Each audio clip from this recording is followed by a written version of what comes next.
The Browns, they're putrid. They're the worst team in the NFL. The 2024 season is over. Lamar Jackson can't win the playoffs. He'll win a third MVP, though, so that's great. Drew Sample is the most important piece of the Bengals offense next year. Go Joe Burrow. He deserves to be MVP. I wish he was the Browns quarterback. Kind of mean that. If you're looking for the most reactionary, silly, and unserious show on the internet, then you're home. Live from Hamilton, Ohio, it's Off the Bench by Chatterbox Sports on 1410 ESPN Radio. Well. Welcome on in. ESPN 1410 Wing AM, Off the Bench, Chatterbox Sports, live in Hamilton, Ohio, on this beautiful, rainy, it's rained for 10 straight days? It has rained for longer and harder than I've ever seen. And it wasn't like, right now my weather app, and shout out to the weather app, it says it's sunny. It's not. It's not sunny. It's not even close to being sunny. It's raining still. And it hasn't been. That's the thing. That is the thing, and it's frustrating. So whatever we did to get all this rain, very sorry about it. Very sorry. We deserve more. I deserve the sunshine. It's like 50 degrees outside too. Yeah, no, wake up, it's 55, 54 degrees, and it's still just need a jacket. You got to mope around. You can't tempt me with golf weather and then take it away. No, that's what they've done. You can't do it. That's what they've done. I've been to the movie theater 4 times in the last 3 days because it just continues to rain. 4 times in 3 days, 2 movies? 2 movies. Love Only that. 2 movies. Love that. Only 2 movies I've seen. But nonetheless, I am here. It's a beautiful day. We're here with Jacob and we're here with Casey. Casey saw a movie last night. Yes, I did. First time you've been in the movie theater in how long? Probably since Captain America. Captain America? Okay. Yeah. All right. Casey hated the movie. Did you actually see 3 movies based on when you saw this movie a second time? Oh, yeah. What do you mean? They had already changed the title by the second time you saw it. You're right. So, yeah, I did. I have seen 3 movies. They did that way too quick. Way too quick. Zero respect for the non-opening weekend audience. Shout out to the Thunderbolts. Shout out to the Thunderbolts who are now hashtag the new Avengers. That's the worst team name of all time. Again, it's not the team name. They're the Avengers, but they're the new Avengers. Well, I mean, the title of the movie says New Avengers. Yeah, that's the worst movie title of all. But that's what whatever. I'm not going to concern myself with the title. I'm pretty sure the asterisk is still there. It's just in the front now. That's how asterisks work. That is how asterisks work. But nonetheless, we are here. Jacob, you did not go to the movies last night. I did not. How was your night? It was good. Full of hoops. I like to poo-poo the NBA all year long, and then the playoffs roll around, and I love it as much as anyone. So it was really, really fun last night. I don't watch basketball in the regular season, don't watch hockey during the regular season, and then I'm staying up till 1 a.m. watching it in the playoffs. Yeah, I missed all sports last night because, again, I was seeing the movie, but I caught up via highlights this morning. I will say shout out to the Reds. Yeah. At no point yesterday was I tempted to switch over to the Reds. No, that's the thing about not once. That's the thing about great Knicks Celtics game. I will say that's the thing about the Reds. Like if they don't get a hit in the first 3 innings, it's done. They were second TV all night. Yeah, it's just when they quit, man, you don't got to worry about the 8th, 9th inning, 7th inning. They've quit long before the end of that game. So we'll talk about the Reds here coming up shortly. We're going to talk about some Bengals stuff. Geno Stone working out a deal with the Bengals, or is it what happened there? They signed a new deal. It's a restructured. It's a pay cut, but he got more guaranteed money this year. It's the same thing they did with Zach Moss. The team's going to get more cap space to use this offseason, and then Geno Stone basically gets locked into the contract because of the guaranteed money. They won't cut him now. Yeah. Okay. So we'll talk about the Bengals for a little bit, and then we're going to do something different today. We are going to talk about, and the Kentucky Derby was this past weekend, Churchill Downs. The best sports destinations on your bucket list. Where do you want to go? How far are you willing to travel? I have a couple on my list right now that I think I can get to at least one of them this coming year. Oh. I think I can. But nonetheless, we are here live and in studio on this beautiful day. So I think what we're going to do, we're going to start with headlines. So Casey, hit that sounder. Score updates, breaking news, local and national headlines. Whatever's going on in the world of sports, Elliot has you covered. Off the Bench brings you Elliot's headlines. feel like that's the sound they should play in Great American during the Skyline Chili Shuffle. Yeah. That's a good call. Or it could be the new Redzilla theme. See, I wouldn't mess with Redzilla. When you have something perfect, you don't change it. Yeah, probably not. The Reds, they get shut out by the Braves 4-0. They fall back to 500 as they have lost 5 of their last 7 games, 3 games in a row. Santiago Espinal, he was the only Red to reach base via a hit yesterday. Smith-Shire took a no-hitter into the 8th inning. All 4 of the Braves' runs came in the 3rd inning, including a Matt Olson home run. That was not a home run. It was a catch made by Tyler Callihan out in left field. For some reason, umpires decided that wasn't a catch. Don't understand that. But nonetheless, he had to come out of the game due to an absolutely brutal injury. Very, very, very sad to see that happen. And hopefully he's going to be okay. I know they scheduled surgery, but when you break your forearm, it's going to be. I mean, it's a tough road ahead. So, very, very sad for Tyler Callihan that happened to him yesterday. Brady Singer, he went 6 innings, allowing those 4 runs.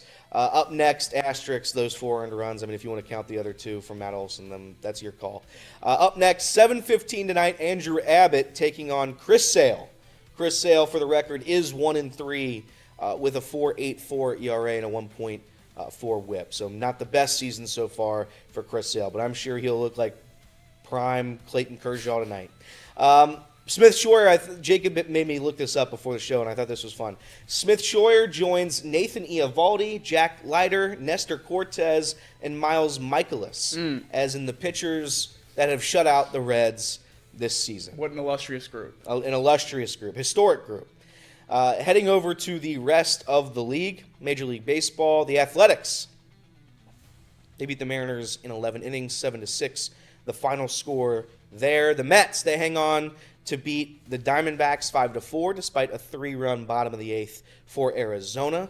The Pirates, to shock nobody, they lose again. 6-3 to the Cardinals, the final score. Our good friend Jose Barrero hit a home run and doubled in that game. A couple of RBIs there for Jose Barrero.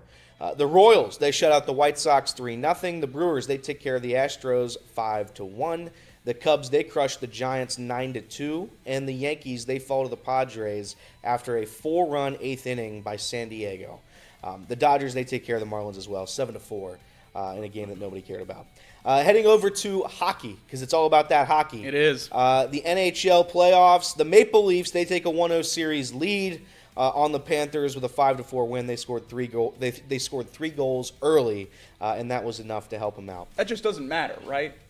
They're the Maple Leafs. Correct. They're not going to win a second-round series. They will not win the Stanley Cup. That's all I know. This is only the second time they've made it to the second round in our lifetime, I believe. Are you serious? Yeah. Oh, my God. Yikes. Well, and that wasn't the only hockey news yesterday. Jacob texted me this, and I didn't understand it fully, but maybe he can lay it out for me.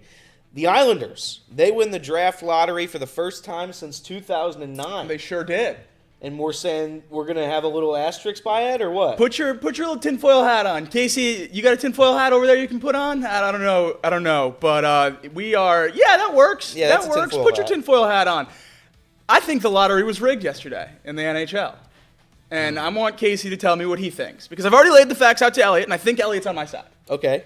Casey, the NHL All-Star Game this year, we remember that they changed it from the All-Star Game to the Four Nations to allow the U.S. and Canada and all those teams to play. We all watched that final in TD Garden.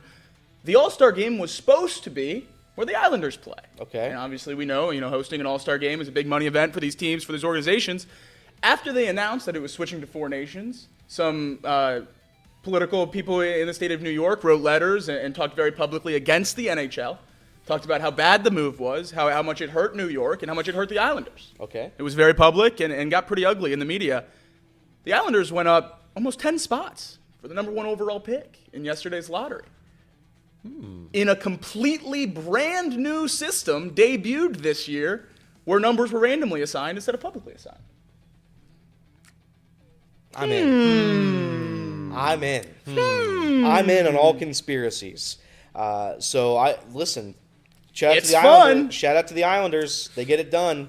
I don't know what tinfoil hats do, but it's working. It's working right now. I feel it. I feel that conspiracy right to Now, what I will say, very, very publicly, I am pro rigging lottery.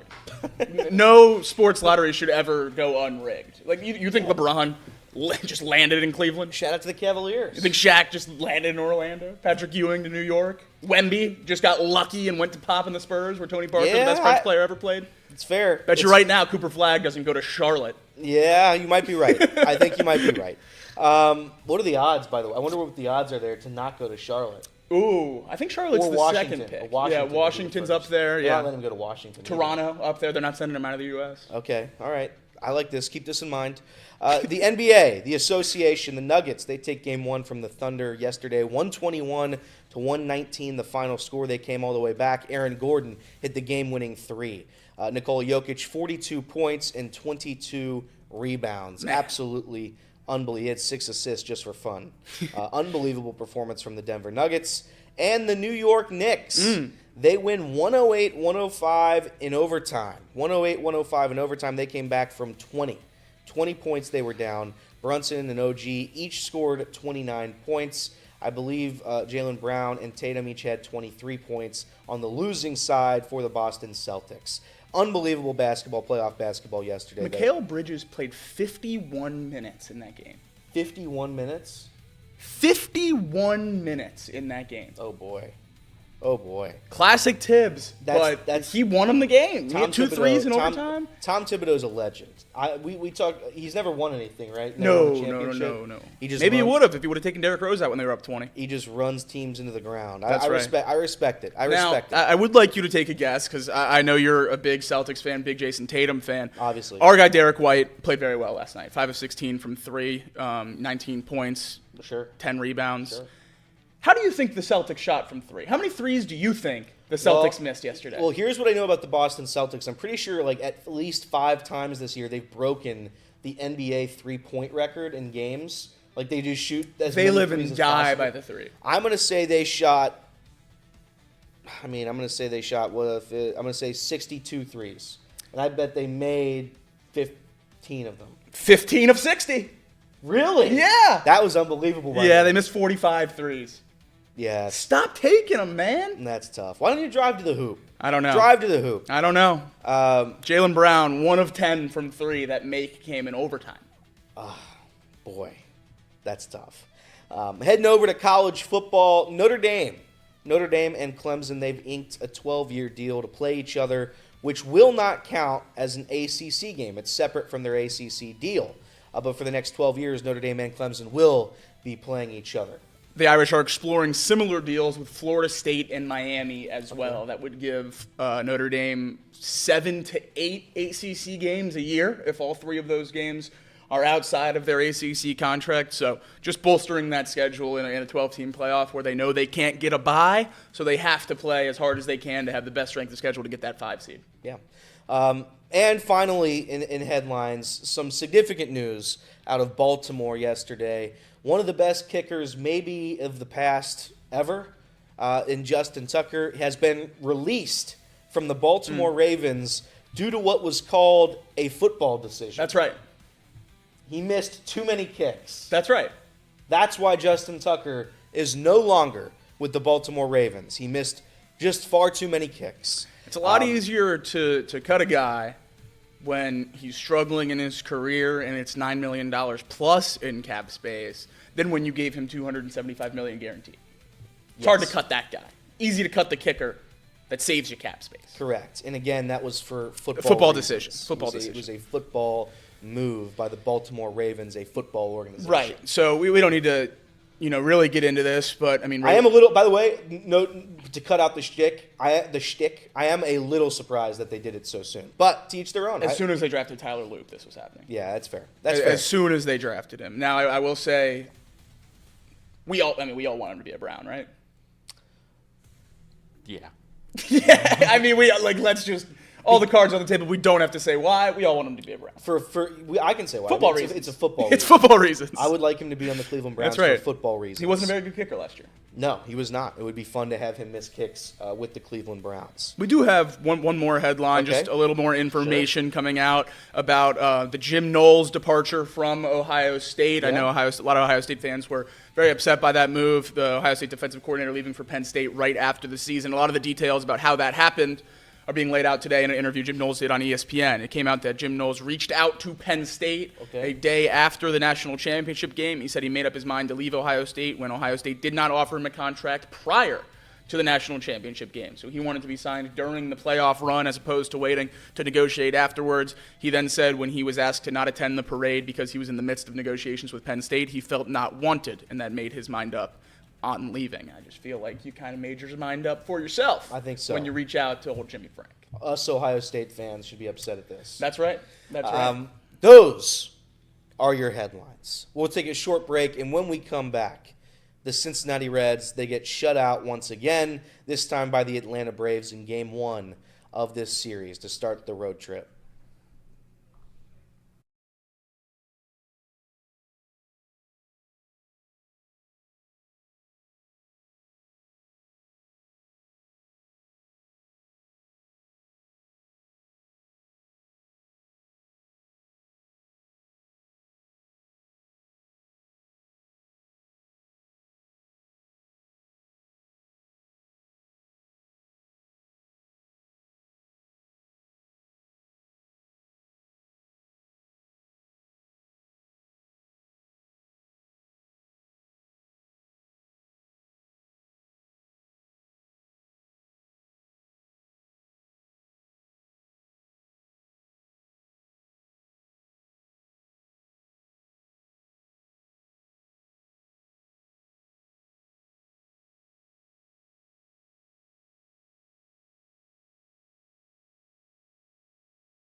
Welcome on back. ESPN 1410 Wing AM. Chatterbox Sports off the bench. Off the bench live. Woo! Live on this beautiful morning in Hamilton, Ohio. The Cincinnati Reds. I kind of mentioned this yesterday. I'm starting to get to a point with my Reds that I can't have fun when I watch them. Yeah. And when I get to a point like that with a team, I got to step back. And I gotta, reassign my priorities, my dreams, my hopes with this franchise, because I constantly get let down. The start of yesterday's series with the Braves is no different. They just aren't a good team. They've got the talent, they've got pieces, but they've been unable to come together in a way that is equivalent to playoff baseball, and that's what we're all waiting for. We're waiting for something to change. I understand that it's early and the season isn't over. I get all that, but eventually you have to overcome something here. It's not everything's going to be a 24-1 victory over the Orioles. Not every game you're going to score 11 against the Brewers. Not every game you're going to score 15 against the Rangers. Those are one-off performances. And I'd argue, and this is where we start getting into hypotheticals, so I apologize if you don't like to deal in hypotheticals.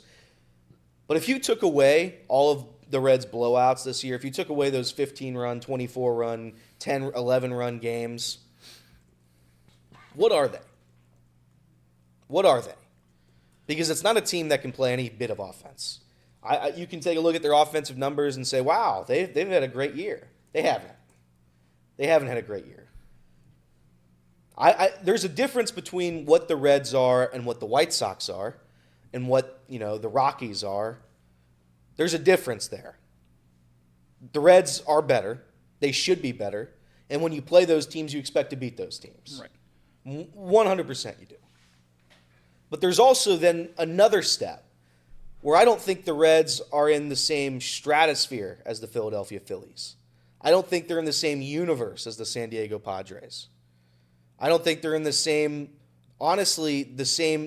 galaxy as the Dodgers. So there's those steps, there's those tiers. And the Reds are in a tier right now that's a step above awful. They're fine. They're fine, and they're going to give you okay baseball, but you can't rely on them. You can't. They get shut out so much. They get 1 hit and 2 hit and 3 hits so much.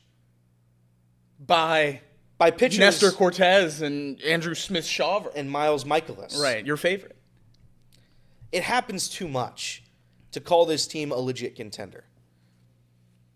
I commend them for what they've done this year because I do think they're playing at least a brand of baseball that you can explain to the fans. Look, we can score 24 a game and we have really good pitching. Like that's if I were selling this team to the fan base, that's how I'd sell it. They're capable of scoring a lot of runs when they're hot, and the pitching staff's lights out. Brady Singer was phenomenal yesterday. I mean, he was absolutely phenomenal. He gave up 4 earned runs. 2 of them came on a play that was an out that would have ended the inning. But for some reason, Major League Baseball and those umpires, I guess I don't know. I don't know what that call was. I still don't understand the rule on that. But for whatever reason, those 2 runs come home unjustly. I would say Tyler Callihan gave it his all, played as hard as he possibly could, and unfortunately, he got really, really badly hurt. But the Reds going forward, what I'm going to look for is just small improvements. I just need to see a little bit of improvement. And that's just from everything. It's from all aspects of this team. Defensively, offensively, on the base path. I need to see more out of the lineup. Santiago Espinal should not be responsible for carrying the weight of the lineup. Right. He had 1 hit yesterday. That was the only hit. He's hitting, I don't know what he's hitting, 350, 400? Santiago Espinal is hitting 340 with a 400 OBP. He's been incredible. Gavin Lux is hitting 300 with a 400 OBP. Jose Trevino's hitting 300 with a 350 OBP. Where's the rest of the team? Noelvi Marte is hitting 295 with a 350 OBP. Austin Hayes, 370, 430 OBP. Where's the core? Where are they? I love Elly De La Cruz. This isn't going to be the slander Elly De La Cruz show today. I love him. He's great. He shouldn't be responsible for doing everything. But he does have to be a little bit better. I mean, he has to be a little bit better. Matt McClain has been non-existent. He's been woeful. Spencer Steer, though playing better, I mean, if you're hitting below the Mendoza for the entire season, I can't say you've had a good year. There's too many variables on this team right now that are unknown, that have to be known. These are the guys that we expected to be good, to contribute, to be the backbone when the other guys, the guys that I listed as the ones that are carrying this lineup right now, when they don't perform. It's supposed to be Elly and CES and Steer and McClain. They're the ones who are supposed to carry this load, and right now that's not happening. It's the other way. Eventually that table has to turn for me. I don't know when it's going to happen, but it has to. If you want this team to be good, those guys have to step up. I'm not asking Elly De La Cruz to hit 400. We were looking up Aaron Judge's stats yesterday. The guy's hitting like 450 with a 700 OBP, slugging 2 billion. Like you don't have to be Aaron Judge. But when you're at the plate, I do expect you to contribute more than the other guys. It's the same thing with Nick Martinez. Nick Martinez is getting paid $21 million. I expect Nick Martinez to be solid. But I expect him to be reliable. What does that Aaron Judge numbers tell you? Like, I'm not asking De La Cruz to be Aaron Judge, but the fact that Aaron Judge is hitting 400 with a 1,200 OPS, and the Yankees' ace is Max Fried, who they brought in free agency this year to be the ace. Good teams are driven by the players you expect to be good. Yeah. And you have the surprise guys in the mix and in the World Series runs and in the playoffs and all that stuff that are the surprise heroes. Absolutely. And that's where depth comes into play. And you cannot win championships without depth. I understand that. But every good team in every sport is driven by their stars. And their stars are the ones at the front of the pack with the best numbers, leading them if they're good. And if they're not, oftentimes you can look to those stars in the slumps. Yeah. And outside of the pitching staff this year, who has certainly done that, Hunter Green, Nick Lodolo for the most part have been great. Brady Singer was brought in to be the third guy. He's been that. Nick Martinez we paid to be great. He hasn't been. Jeimer Candelario we paid to be great. He's unplayable. Elly De La Cruz, Matt McClain, we've put the weight on their shoulders to be the middle infield that drives this offense. One of them has been maybe the worst bat on the team so far this year, and one of them isn't what we need him to be, and quite frankly, what we need him to be is an MVP candidate. And is that fair? I don't know, but it's the truth. Correct. Was it fair what we needed out of Joe Burrow in the fall? No. But we all know that's what we needed. So that doesn't change the bar. It's not fair to ask this much out of these guys. But it's the boat the Reds have put themselves in by going free agency cycle after free agency cycle, trade deadline after trade deadline, without adding anything to this roster. You put all the weight on this core, this young core, and now we're stuck here asking in 2025, that was supposed to be the year, even 2023, when it all moved up, we said 2025, these question marks, some of them are going to turn into periods, and we're going to know what they are. And I still feel like we don't. I still feel comfortable saying we know what Elly De La Cruz is. He's slumping a little bit right now. I'm still moving him out of that category. Matt McClain is very comfortably a question mark. Yeah. And a pretty big one right now. So I don't know how many more answers you have. I mean, Noelvi Marte, has he been great this year? Better than we ever expected him to be through this sample size? For sure. It's also not a very big sample size. So what do we expect out of him? Jose Trevino has been a one-WAR player so far this year. That's insane. Yeah. And we think he's going to do that all year long. Obviously, they expect it, or they hope so, because they extended him in this offseason. But if we're not getting these guys playing so far above what we expect for the entire season, we don't have a chance to even be 500, which is what we are right now. Correct. We need the stars to be the catalysts of this team, because that's what good teams have. Elly De La Cruz, and I saw Michael in the chat, I want to make something very clear. Elly De La Cruz is not playing bad. Elly De La Cruz, as Jacob said, has to be Superman. Right. When the rest of the team doesn't have superpowers. We're asking guys like Jose Trevino, Austin Hayes, and Gavin Lux to play as Elly De La Cruz right now, be Superman. You know? And it's not a fair position to put anybody in, but that's the reality of this situation. Elly De La Cruz, again, the stats for him this year, they are not bad. He's been good. 260, 340 OBP, a 750 OPS. Any team would be lucky to have that. But we need more here in Cincinnati. Whether or not you want to admit it, that's fine. That's your call. But we need more. Because the rest of the lineup's just not cutting it. And you can't rely on them to. You cannot rely on anybody in this lineup to do anything outside of Elly De La Cruz. That's the one constant we have. He's been healthy. He's been good. Not to mention the guy hitting in front of Elly De La Cruz most days is batting 160, and the guy they wanted hitting behind him is on the IL in Austin Hayes. So, and for the record, I'm sure that plays a part into it. I'm sure it plays a part into his batting approach when he can't rely on anybody else to do their job. He has to get on base. And we've seen that with his power taking a dip so far this year. The barrel percentage is damn near 0. Yeah.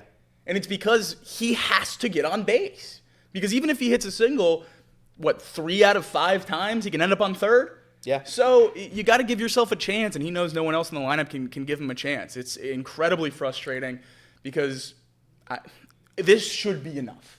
This should be enough for a guy in his second full season, asked to play shortstop for this team. He shouldn't have to be Superman for us to win, but he has to be. And it's a shame. Austin Hayes, again, very, very good. I believe the report yesterday is that hopefully he is here Friday. I believe that's as optimistic as we can be because we need every offensive weapon we can get. Yeah. I don't know what the deal with CES is, but we need guys that can consistently put the bat on the ball. We need 9 Santiago Espinals because the one thing that guy does is he doesn't strike out. He is giving himself a chance to reach base every single at-bat. And we need a lot more of those guys on this roster right now. Some guys are playing a little bit better. Some guys right now are slumping. Either way, something needs to be figured out where this offense can be saved, where our pitchers can go 6 innings, allow 3 runs, and that should be enough to win a game. It should be. The quality start's a dumb stat, But the baseline metric is usually if you go 6 innings and allow 3 runs, you're giving your team a decent chance to win a game. And right now, 6 innings, 3 runs does not give the Reds a good chance. Again, you can look at the numbers and say, well, Elliot, they ranked 5th in runs scored or 8th in runs scored. Why do you say that? Because you just watch them for a week straight and you tell me what the stats are and what they aren't. That's all I'm saying. We're going to talk more about the game coming up next. ESPN 1410, Wing AM. The Reds lose 4-0 last night to the Atlanta Braves, and a brutal, brutal injury for Tyler Callihan. So hopefully he's going to be okay, but we're going to discuss all that and more coming up next.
Welcome on back. The Reds.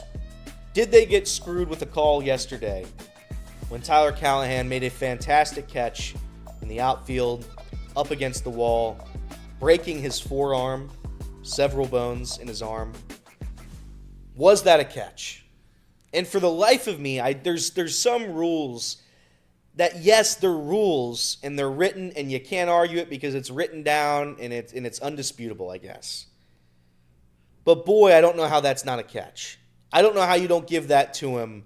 I certainly don't understand how that's an honest home run by Matt Olson.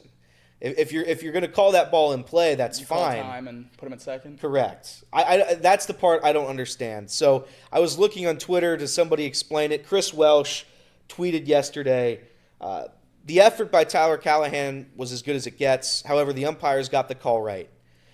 Here are some of the rules to help you explain what's going on. So these are the rules. A catch is the act of a fielder getting secure possession in his hand or glove of a ball in flight and firmly holding it, providing he does not use his cap, protector, pocket, or any other part of the uniform in getting possession. All of that was made. He caught the ball in his glove, went up against the wall. To make a legal catch, the ball has to be controlled in the fielder's hand or glove. If the ball is pressed against the fielder's body or possibly stuck in his arm or armpit, it's no catch. Again, I think up until here, it's a catch. Rule number 3, it should be noted that if a fielder makes a catch and crashes into a wall or drops the ball after falling to the ground, it is no catch. That is written in the rules. If the fielder makes the catch and crashes into a wall or drops the ball after falling down, it's not a catch. So apparently for this rule, he has to basically stand up after he just suffered a broken forearm. He has to stand up, put his arms in the air, and say, I've got the ball. But my argument is, if you see in the replay, if you're watching the game, he makes the catch, hits the wall, falls down, lands on the ground, ball's still there. Only when he rolls over, and I imagine some of the most brutal pain a human being could possibly feel, does the ball roll out of the glove. And at that point, I wonder, I like we talk about the NFL rules, what is a catch, what's not a catch. I don't understand how that's not a catch. I understand, I just read it, I just read the rule. But truly, I don't understand how that's not a legitimate catch. It was well within, if you want to do it by the 3-second count, the 3 Mississippi count, whatever is the metric, how long it takes for someone to control possession.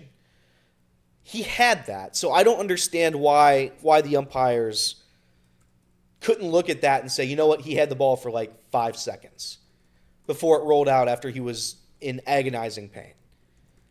I disagree. I disagree with that rule. I wish I understood it more. Maybe an umpire could walk me through it. But I'd be surprised to see if that happens around Major League Baseball in that exact way, how many times that's called like that. Because after he made the catch, he landed on the ground with possession.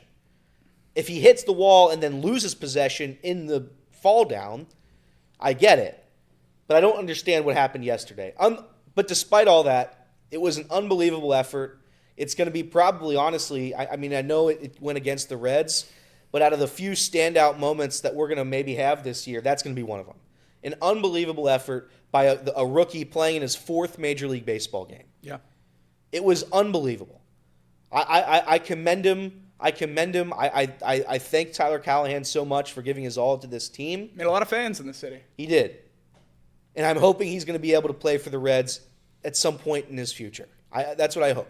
The Twitter doctors said a potential late season / playoffs return. So opening day next year. Okay. I mean, it was brutal. I mean, it was. I've seen a couple of brutal injuries watching sports. I think most of us have. That one was as bad as it gets. That was as bad as it gets. I saw the screenshot first of it, and it sent me back to the Kevin Ware play. It sent me back to all these scary things that have happened in watching sports. So hopefully he's going to be able to be okay, and the Reds are able to bounce back from this and hopefully win a couple games for him.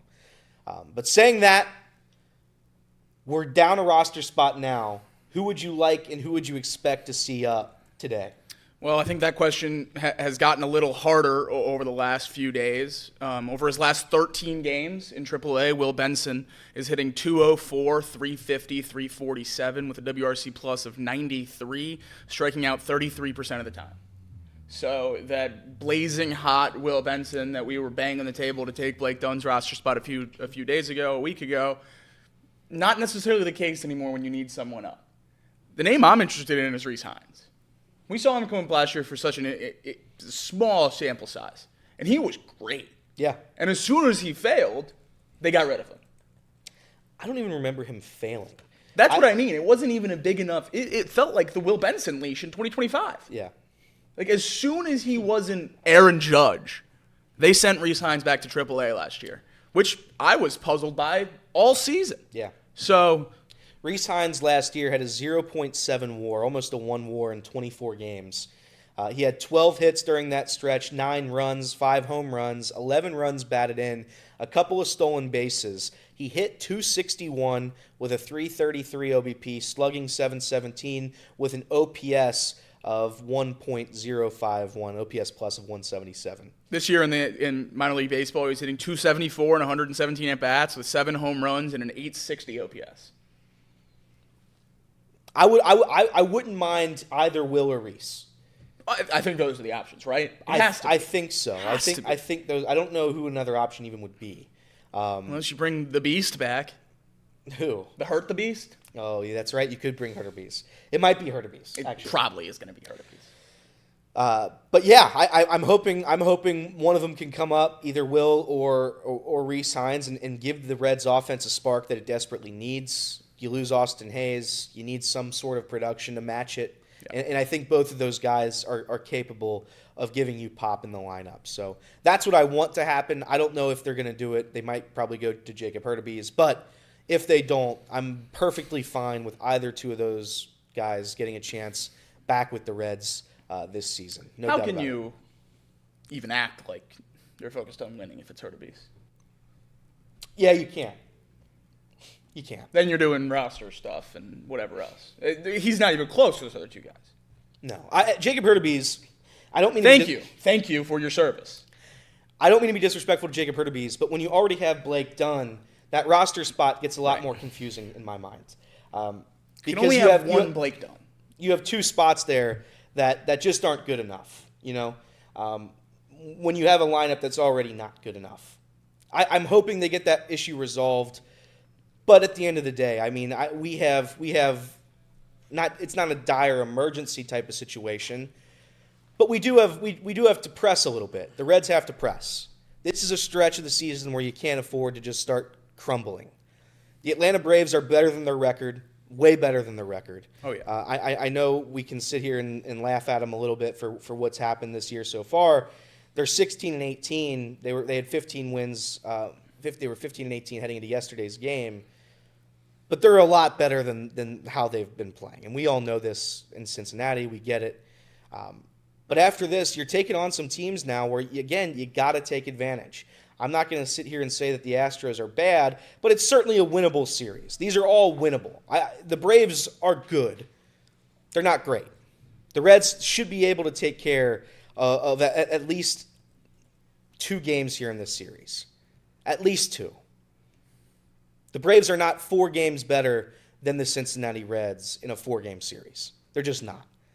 They shouldn't be, at least.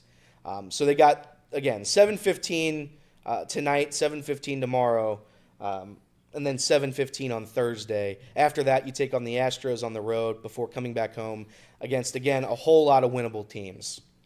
A lot of winnable games there. Take advantage, and hopefully the Reds are able to get something going here. This offense has to be better. They have to be. You can't score 1 run in the series finale against the Nationals. You can't score 0 runs in the series opener to lose 3 in a row to the Atlanta Braves. You can't do it. Figure it out, and hopefully somebody's able to make some noise in this lineup. That honestly, I should expect Elly De La Cruz to hit a home run. I should be able to expect Matt McClain to be able to provide me something, anything. Get on base 1 time, guy.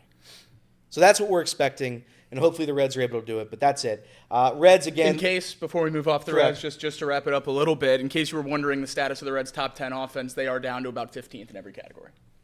Makes sense. So water finding its level in the way none of us wanted. And it's like I understand that, and this was the argument I saw in my Twitter account yesterday. That you had an active day on your Twitter account yesterday. I do. Well, I start to get annoyed with the Twitter trolls. I like when you do. Every once in a while, Stick up for yourself. Every once in a while, the trolls get under my skin. Yesterday, they got under my skin. I keep seeing the same stuff where it's like these guys are so young and we have to give them all time. I saw it was the first year for Terry Francona, so we got to give him time. There's no more patience. We're fresh out of patience here in Cincinnati, on all accounts. It's a win-now league. And they're not winning, ever. They're not winning in the past, and they're not winning in the future. They have to win now. Stop worrying about the future. You have a roster right now that, when healthy, I know that's a big asterisk, right, should be good enough to compete. We were talking about this yesterday, Jacob and I were. If they're all healthy, with as good as the pitching staff has been, this team should be fighting for this division. And they still are, technically. But they should be in a great position to make the postseason. They've got guys. But you got to have them play up to their expectations. You have to. So hopefully that changes coming up. But, man, the Reds are starting to beat me up. They're starting to beat me up. Happiness is great. Sadness is worse. Apathy is the worst thing that can happen with a sports team.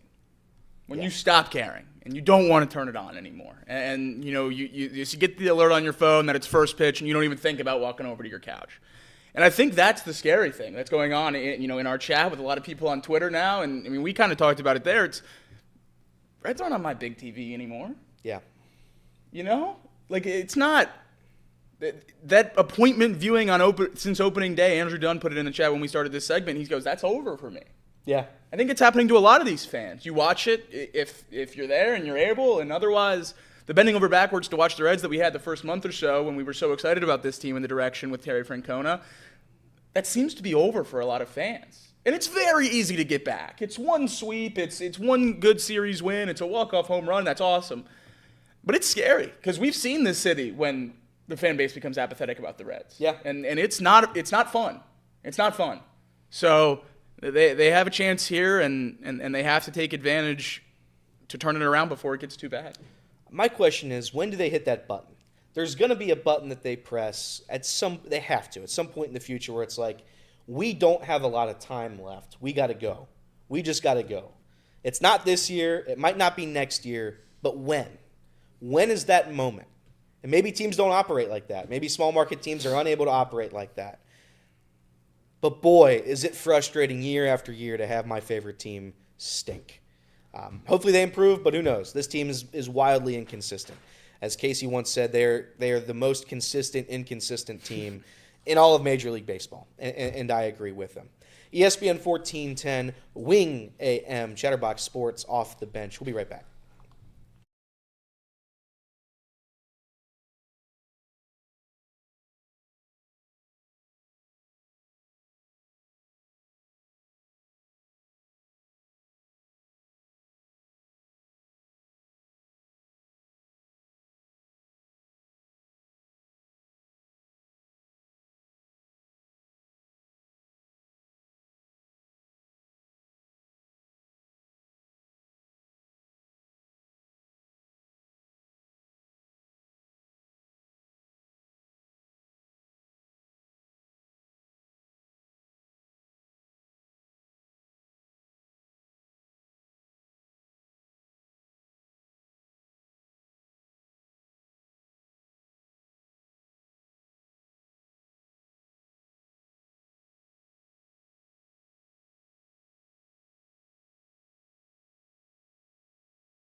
Welcome on back. ESPN 1410, Wing AM, Chatterbox Sports, Off the Bench, live in Hamilton, Ohio. We have a poll for you guys to fill out here in the YouTube chat.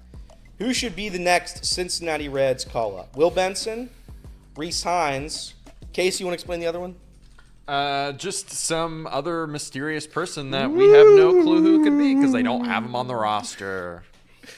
The mysterious guy. So whatever you guys think. Could be the mysterious player, Will Benson, or Rhys Hines. Put it in the chat. Jacob laid something out. We're not going to discuss it on the show. No. But Jacob laid something out about the Reds during that break.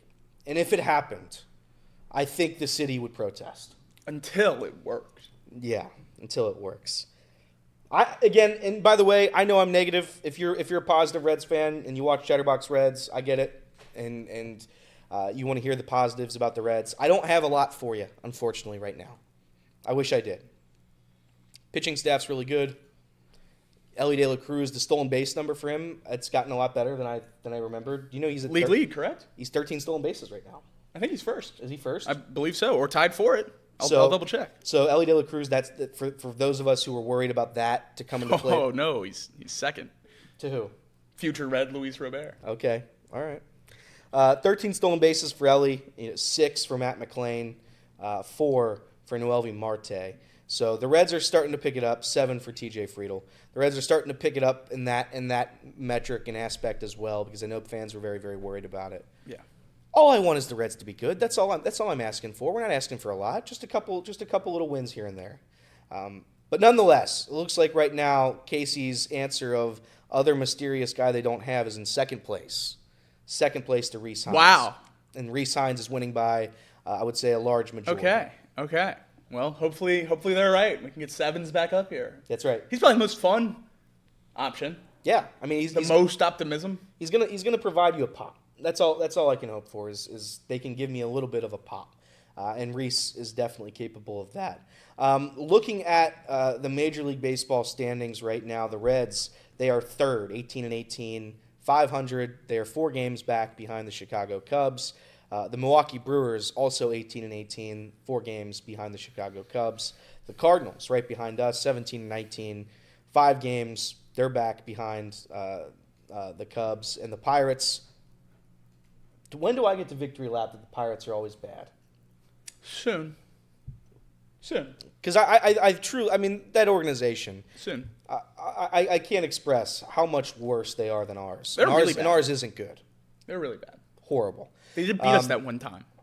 That's right.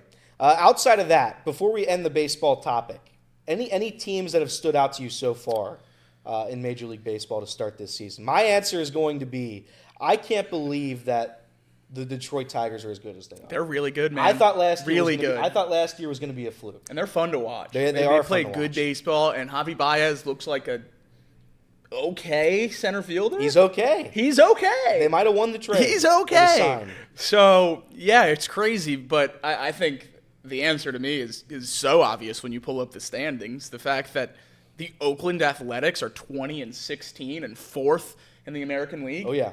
This is a baseball team that has never been good, Yeah, except for when they were really good. Like, not that long ago with Matt Olson. correct. The Athletics, if you look at their offense, if you look at their roster this year, I think they have a hell of a team. Yeah, I they're think fun, man. They're built basically. I don't think have they got any veterans on that lineup? I mean, Rooker, he's 30. Is Rooker? I guess Rookie's, but he's relatively new to baseball. Yeah, isn't he? yeah. Or in professional baseball. I mean, they've. I mean, you wouldn't probably know a lot of them if you just looked. But Lawrence Butler's awesome. Awesome. Tyler Soderstrom, don't know where that guy came from. He's incredible. You have, who's the young kid? Jacob Wilson had 3 hits and 3 RBIs in yesterday's game. Unbelievable. J.J. Blade, Shea Langeliers. They do have Gio Urshela on that team, which I didn't know. They sure do. And former Yankee, I believe, Miguel Anguilar. I listen. If I'm looking through the first month of the season, who are my biggest surprises so far? The Detroit Tigers, who I know were in the midst of projections to win that division, but I'm still a little bit shocked. I thought last year's was a fluke, and this year's they've stuck it up. But the Chicago Cubs are damn good. I think the other side of that coin is the Baltimore Orioles for me. Yeah, I mean, the fact that they're sitting at 13-20, not even sniffing the AL East. yeah. Woof. I know that's all injury based, and they haven't had a roster to pitch, but man, that's about as bad as you can think if you're an Orioles fan. Yeah. Feder says A's need good pitching. What do you think they need more, good pitching or a place to play? That's my question for them.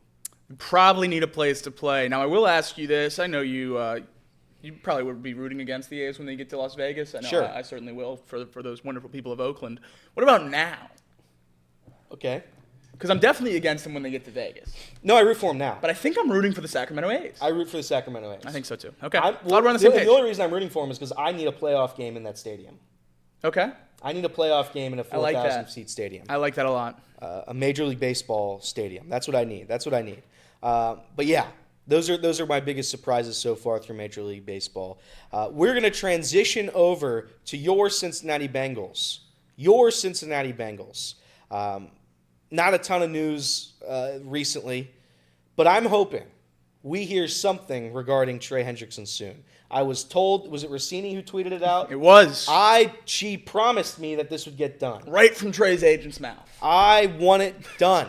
I need the Cincinnati Bengals back. I need some news. I need some sort of free agent. I need something to give me anything to pass the time right now as I watch the Reds struggle. Anything. So we're going to talk about the Cincinnati Bengals coming up next. ESPN 1410, Wing AM, Chatterbox Sports Off the Bench.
We're back.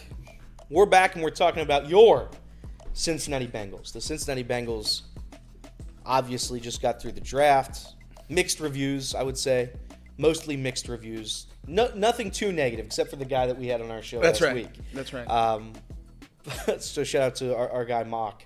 But yes. I mean, he invented mock drafts. What do you want us to do? Not have mock? Yeah. But the Cincinnati Bengals, if you go line by line, it comes back to the same question Tom asked all those years ago. Are the Cincinnati Bengals better today than they were last year? I would say that question is the foundation of this show. It's certainly the crux of most conversations in these months, and I don't know how confident I am in that. You're not confident in it. We were talking about it yesterday, what we were going to talk about today. So if you go by position right now, and I'll kind of let Casey and Jacob take the reins here. If we go by position, how many of these positional groups are going to improve, are going to take that next step after this past offseason, after what we saw last year? You know, can the wide receiving room get any better than it already is? Probably not. I would say it's as good as it can possibly be. In the world. Yeah. The quarterback. I think the quarterback position, we're fine. Now, that's where I disagree, but it's not where I wanted to go first. Okay. Then you take it. Okay. You take it. I think last night a window was opened into something that we really want to happen since the draft. The Bengals did not draft a safety, did not address defensive back in the draft whatsoever. And then this morning, late last night, they restructured Geno Stone's contract to free up almost $2 million in cap space, about $1.5 million in cap space, while also giving him more guaranteed money to make sure he's on the contract, or on the roster for this upcoming season. A lot of people thought Geno Stone was potentially a cut. A lot of people have been saying that this move now locks in the Bengals' safety room. I don't agree with either. I think Geno Stone is certainly on the Bengals for the near future, but I think this opens up a window for the Bengals to add at safety. And I think the most likely addition isn't Justin Simmons, who said he wants to come play in Cincinnati. I think that's a little rich for Mike Brown and the Bengals' liking, but I think who the Bengals should go after is someone that Casey's actually been saying we should go after for a few months now. Yeah. Yeah. My ideal target was Julian Blackmon. I had him mocked to the Bengals, way before free agency even started. I thought the guy was a good fit overall. He can play multiple different roles as a safety. He can play as your box safety, your strong safety. He can play as your free safety. He's young. He's 26 years old. And he just recently came off of a contract that was around $3.7 million. So if you were to give him that exact same contract, that's about the same amount of money you just freed up between two guys. So it makes sense in the sense that he can come in and provide you good depth. He can compete for a starting role. He's been a starter for a few years now. I think right now the biggest thing for the Bengals is to find a guy that can provide depth, because there's not a lot of depth right now. And reliable depth. Maybe Geno Stone's the depth. Yeah, maybe Geno Stone is the depth. In this case, I think I'm very confident in a Julian Blackmon and Jordan Battle safety room, with Geno Stone back more to that role he's comfortable with from Baltimore, where he can just play free safety and roam. Yeah, and to go back to my earlier point about he can play multiple different things, I think the main role that he fits well in is that box safety role. He was very, very good in 2023 with the Colts, playing a lot inside the box. He only missed 7% of his tackles, if I'm reading this right. Most average safeties are missing about 12 to 15%. So he was doing really well in that box safety type role. It was one of his better cover years as well. Last season, he was asked to play a lot of that deep safety role, and that kind of took a step back in his production, but he was still decent. He was better than Geno Stone was last season. So I think that the player itself makes sense. I do question why he's still out on the open market. I think that there's potentially some injury history there. I was just trying to look it up. It could just be money. But In which case, it then gets again, a little easier to satisfy money requests as you get later and later into free agency and no teams are calling. That's right. That's right. And on top of that, Bengals have plenty of that said money. Exactly. So I think that it makes a lot of sense now. And it would be a 1-year deal investment to win now on this team. So it's not something that the Bengals would necessarily be making some kind of investment with guaranteed money into the future. So I don't think it would even be against their norms, if you will, for anything but where it happens on the calendar, right? Right. This would definitely not be a long-term deal. This would just be the 1 year. And, like I said, the money they just freed up was the exact same money that he made last season. So if he was going to accept anything that he potentially took last season, it makes a lot of sense for him to do it now. Just looking at potential reasons why he's not been signed is that he did have a shoulder injury throughout 2024, which could also explain a little bit of the reason why he didn't play as well last season. He was hurt, and so he's probably still recovering from his torn right labrum is what it says here. So there's a chance that that's a reason why he's not been signed, but it looks like to me right here that he would be ready midway through camp. So Labrum injury, what we were worried about with Jahad Campbell going through the draft. So something I would assume Bengals and their front office have become familiar with through this process, and we'll certainly be more comfortable bringing someone in free agency than using a first-round pick with those question marks. Yeah, and if that's not the option, like that's the guy that I would prefer just because of the versatility. I like Justin Simmons too. I would love Justin Simmons. I don't think that's a completely out of question to get a Justin Simmons at 32 years old. You're bouncing from team to team now at this point. You're not expecting to get a large amount of money. You only want to play for a contender, which certainly helps a team like the Bengals that might not meet the market value for a player like that. Yeah, and there's still chances for them to release a lot of cap space with Cordell Wilson. That was my next question. And Jermaine Pratt. So there's opportunity for them to create more cap space if that number is too far out of reach. So I don't mind Justin Simmons. The only thing I have against him right now is he had a really bad season last year. Yes. I mean, he missed 20% of his tackles.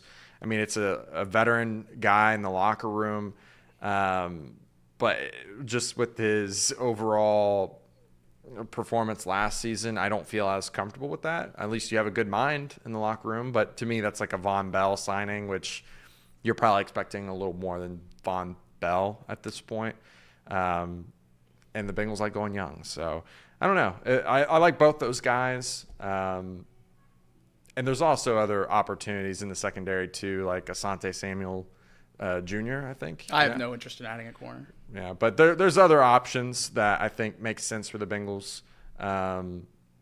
Did you have any potential guys besides those? No, those are the only two safeties I would have any interest in adding, and certainly have zero desire to add a corner, because I think our corner room is my answer for the position group I'm most confident in taking the biggest step from last year. Cam Taylor-Britt, I am confident in marking that off as an outlier of the season last year. I think that was, it was certainly terrible, and it was worse than any one of us could have expected. But going into that season, we thought he was going to be pushing Pro Bowl, All-Pro, Corner 1 status. And I don't know that he's going to get back there, but I certainly think he's going to be serviceable. I mean, it would be ridiculous for him to fall off again to an unserviceable level. So I expect Cam Taylor-Britt to take a pretty big jump this year, at least back to the form we saw 2 years ago, if not taking that step we expected him to take last year. And I think a lot of people are forgetting that Dax Hill and DJ Turner suffered season-ending injuries right when they started getting into the swing of things.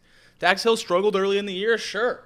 By week 4, week 5, he was lights out, playing probably the best defensive player on that team at that point, other than Trey Hendrickson, who obviously was a force all year long. And then he gets hurt, tears his ACL, his first year playing outside corner, and they have enough faith in him this year to pick up his 5th-year option. Yeah. I think that tells you a lot about what that building thinks about Dax Hill, and I think we should think very similarly about Dax Hill. I think he's going to be a lockdown corner. I think he's going to be a great, great player this year. And then Josh Newton on the inside, it's not going to be Mike Hilton, but I think he might be a better tackler than Mike Hilton and a cover guy right now. Mike Hilton over the last couple of years has been taken off the field in coverage snaps because he was older, he was slower, still that elite blitzer, still that elite guy off the edge, still great in the flats. But I think Josh Newton's going to be much more versatile in that slot role, be able to stay on the field more, not have to rotate a lot of guys. I personally would probably play Dax there. It's where he was most comfortable at Michigan, where he played the most snaps. But Josh Newton, I think, can be a really exciting player in the slot as well, even though I know Bengals fans everywhere will miss Mike Hilton. I loved Mike Hilton. One of my favorite free agency signings of all time. Has he been picked up by anybody? Not that I don't believe so.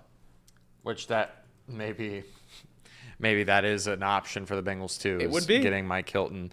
I don't know what the slot corner room looks like at the moment besides Newton, and then you're talking about like Dax Hill maybe playing there. Even DJ Turner could probably play there, but you're expecting them to have significant snaps, starting for you. So I don't know. I think maybe he could make a return for a cheap deal. Regardless, I think the Bengals should address secondary in some capacity. Yeah. They got to get depth there because one guy goes down, we see what happens. Well, all last season was a disaster for the most part. So depth there is very vital for this team's success moving forward. The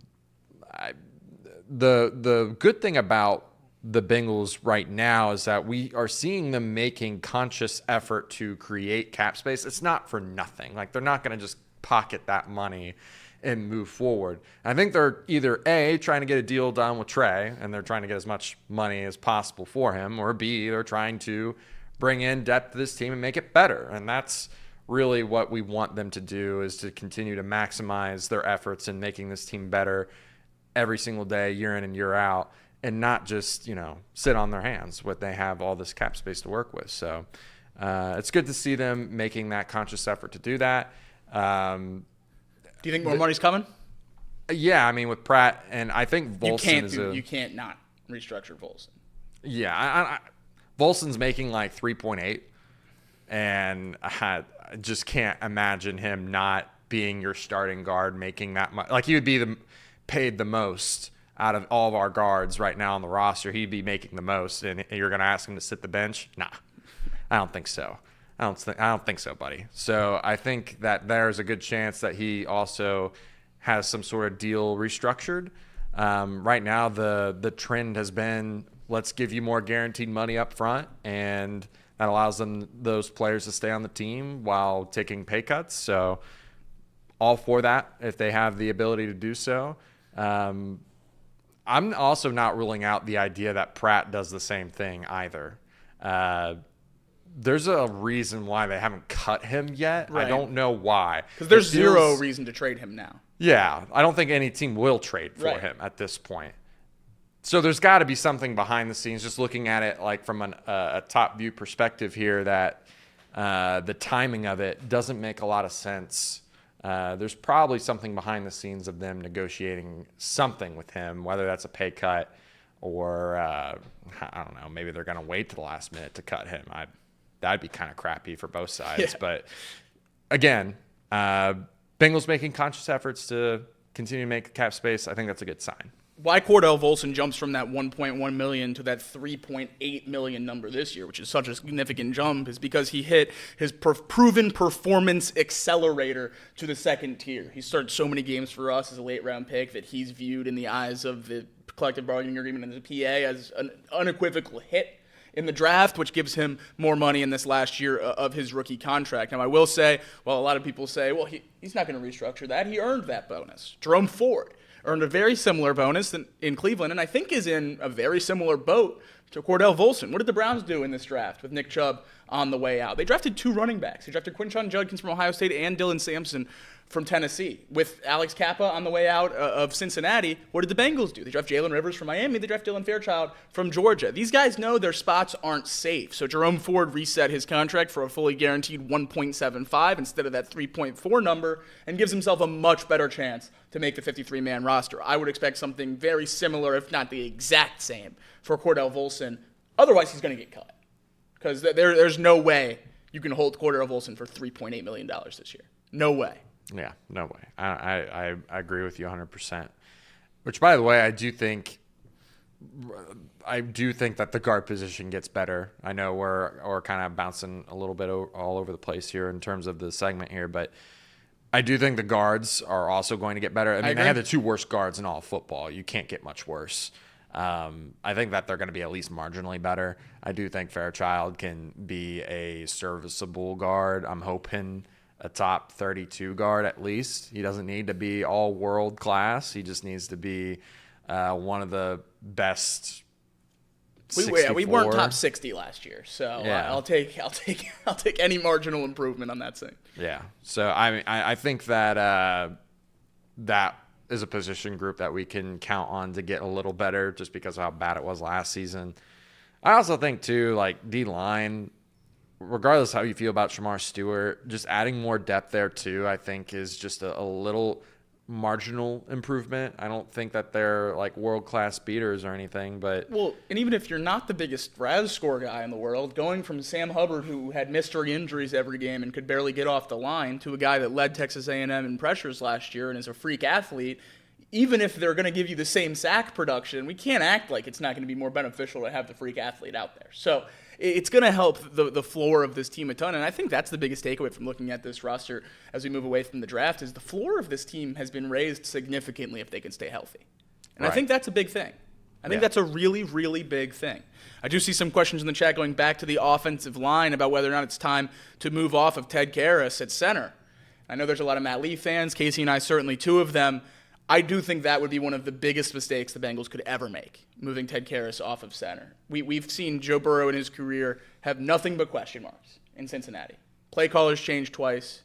His O-line changes all the time with injuries. There's been one sure thing since that Super Bowl run, and it's been Ted Karras at center. He's the only guy other than Joe Burrow that's touched the ball every play since that Super Bowl run. I'm not changing that when I don't have faith in the two spots next to him.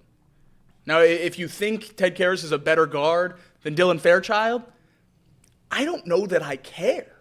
Because I think his communication at center and snapping the ball is so crucial to this offensive line, especially with new guards, that I'm not willing to move him further away from the other new guard. Yeah, I'm with you 100%. I don't like the idea of moving Ted Karras now. I mean, it maybe made a little more sense last year. When you are in dire straits at the guard position, I think you have that conversation. But if it didn't happen last year, it should never happen. Yeah, I agree. 100%. I don't think that there's any reason to move him. You're injecting two new starters on the offensive Correct. line right by him, and he's been on this offensive line as the captain of the offensive line for years now. So he knows the scheme in and out. He's going to get those guys right. Yeah, I'm not moving Ted Karras whatsoever. I do think that there's an opportunity for Matt Lee to start somewhere on the line. He's an athlete. I would love it. He's one of the most athletic guys we have on the offensive line. So I hope he competes. I think that he's capable of competing for a guard spot. I think he might be a tad bit undersized, but we'll just have to wait and see what all shakes out here because we've got plenty of options. I don't think we had a lot of options last year. We have plenty of options this year to compete. Let's just hope that one of them stands out from the rest of the crowd here. Of course, besides Fairchild here, I'm talking about your Cody Fords, your Patrick Lucas or Lucas Patrick. Lucas Patrick. Yeah, one of those guys to stand out here. But yeah, I mean, I think offensive line should definitely be improved moving forward. Other than that, Running back for sure. yeah, that's the last thing I was going to say is running back is the only other, the one that I think has actually made a step forward. Significant jump in my eyes. Because if Moss does stay healthy, it's the same floor, if not better, because Chase Brown's going to get better too, right? It's not Khalil Herbert. Yeah, it's not Khalil Herbert, and he's not going to fumble the snap right away. We all know Joe fumbled that. That was Joe. We all know they credited that fumble to That was Joe's Yeah, fault. that was definitely Joe's fault. And then Taj Brooks, I have very high hopes for him. Couldn't love him more. Love Samaje Perine as your third down back, your blocking running back. I love that. They've got a lot of options there at running back that I feel very comfortable with. If someone were to have an injury, I like the guys in that room right now more than I ever have. I'm going to do it. I'm going to do it as the last piece of this segment. What if Jermaine Burton's really good this year, guys? No, Oh, stop it. man. Stop it. That was a silly The thing. bar But what is so low. Well, yeah, because So low. he's not going to play.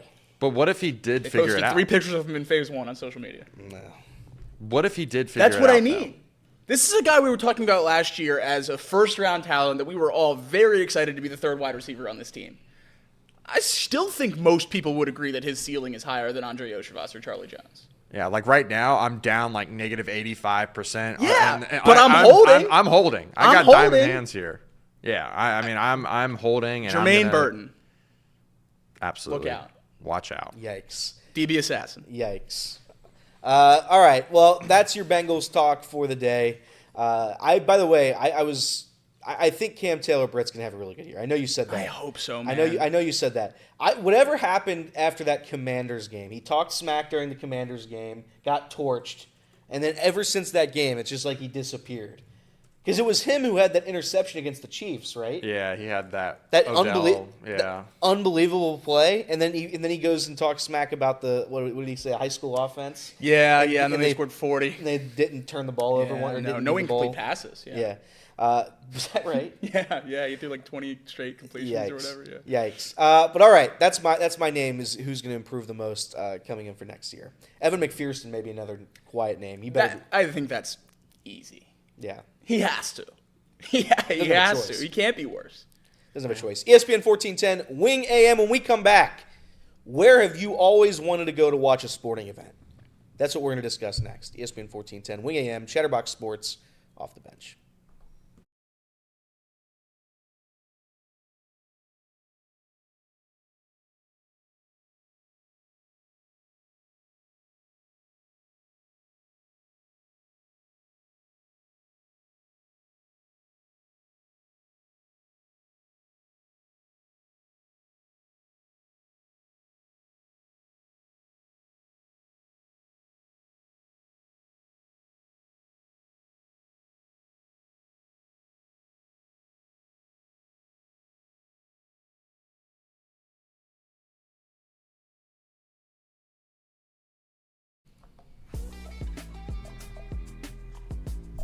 That's right, baby.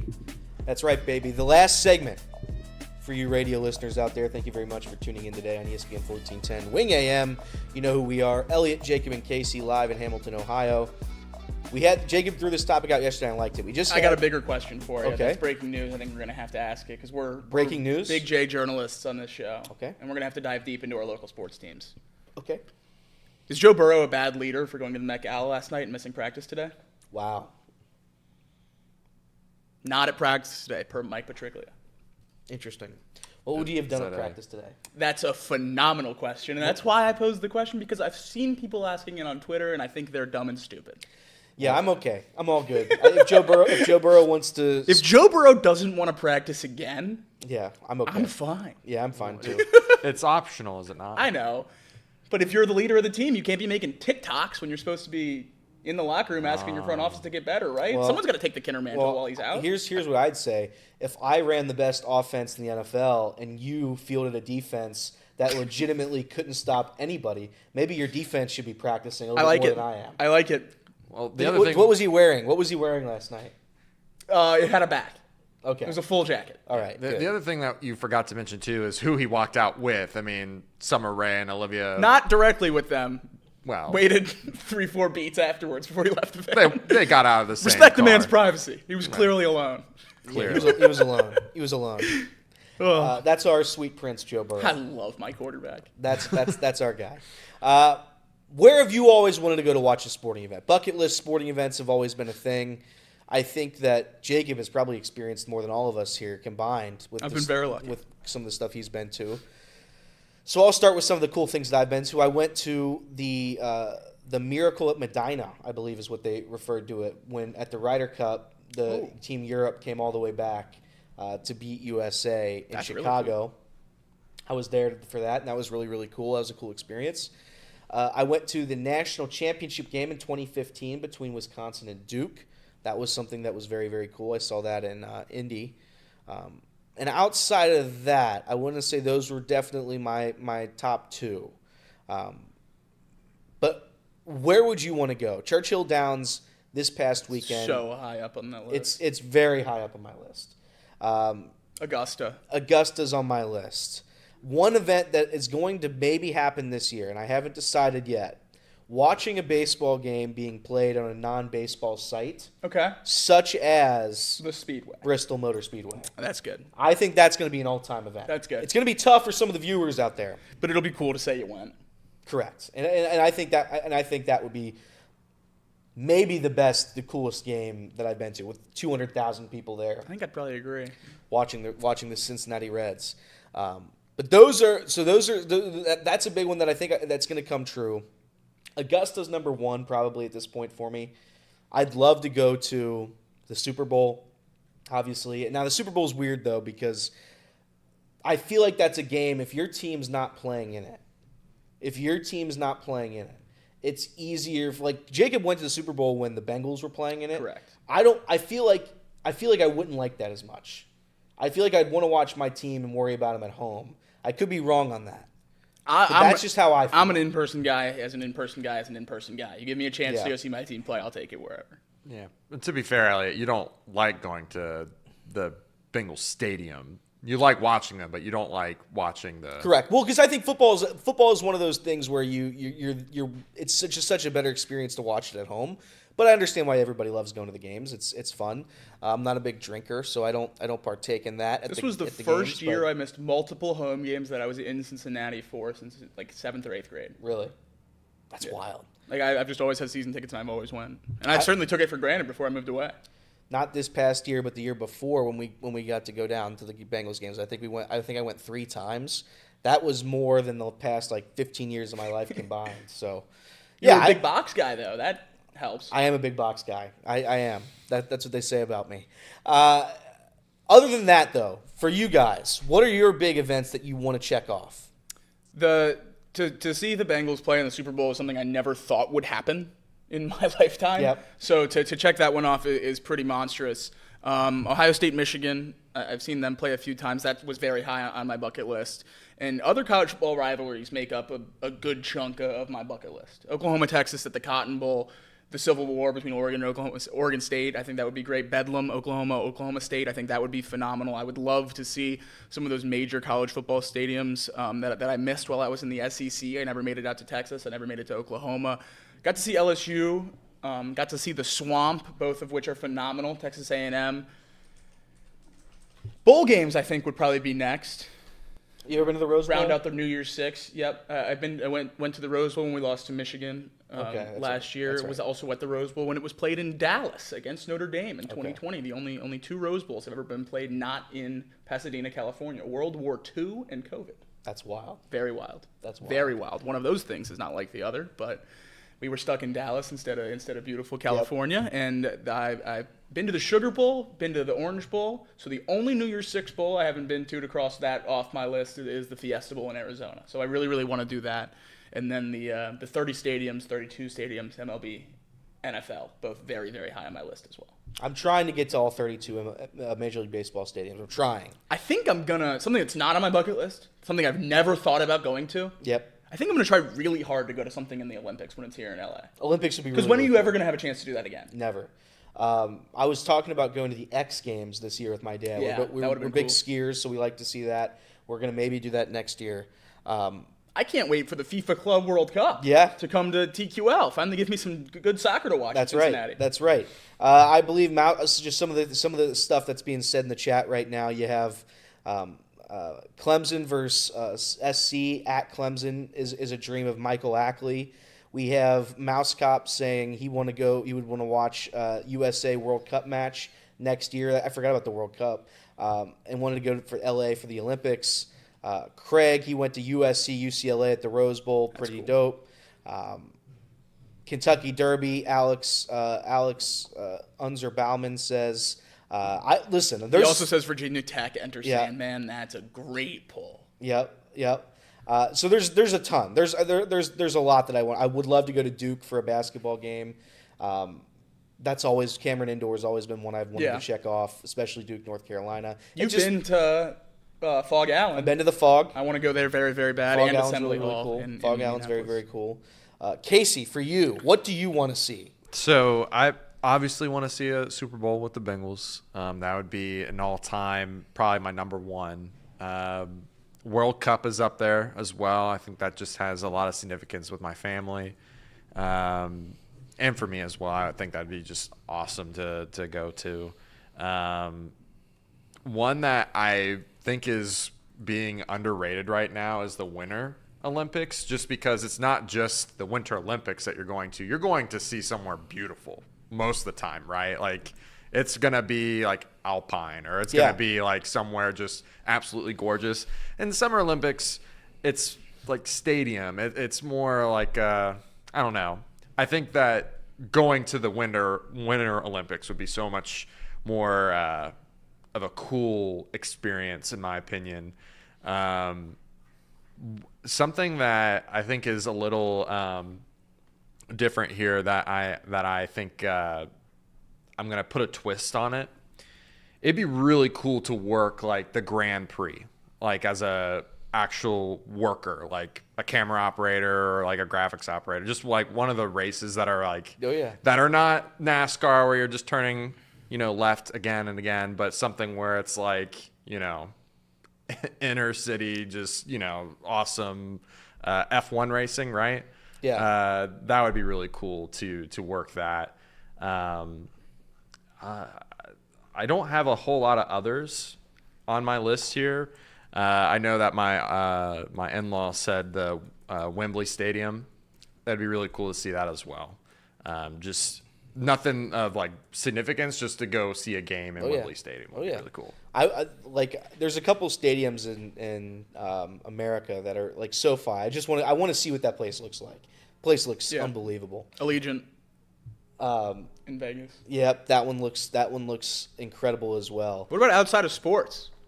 Okay. Red Rocks. Sphere. Been to the Red Rocks. Gorge. Been to Red Rocks. I want to go to the Gorge. The Gorge is on my list. I know they do like a Dave Matthews thing there at the Gorge every year. I want to go to that. It looks incredible.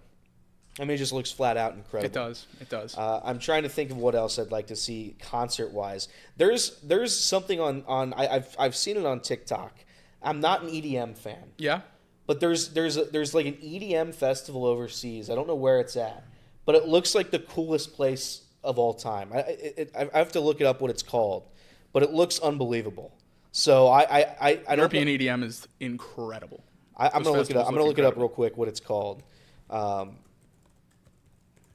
gonna see what it's called. Hold on. There's a Tomorrowland is what it's called. Oh, Tomorrowland's very cool. Yeah, that's the one I was talking about. Yeah, Tomorrowland's very cool. I mean, I've never been, but I've just seen videos and stuff. It looks awesome. Ultra in Miami or Tampa looks very cool as well. Coachella would be cool. I think I have 1 or 2 years left to go to Coachella. Okay. And then I'm out and tapping. What would you wear to Coachella? Oh, I would have a good outfit ready to go. Would you? Oh yeah. 3. Your outfits get me excited. We just got to get you to a fancy event so you can dress up. You at the Kentucky Derby would look fun. That would be fun. I would have a lot of fun with that. But yeah. So I think there's so many. Casey, I want to try to get a poll. Now, this is going to be a difficult poll because there's such a wide range here. So let's just narrow it down to 2 categories. Okay.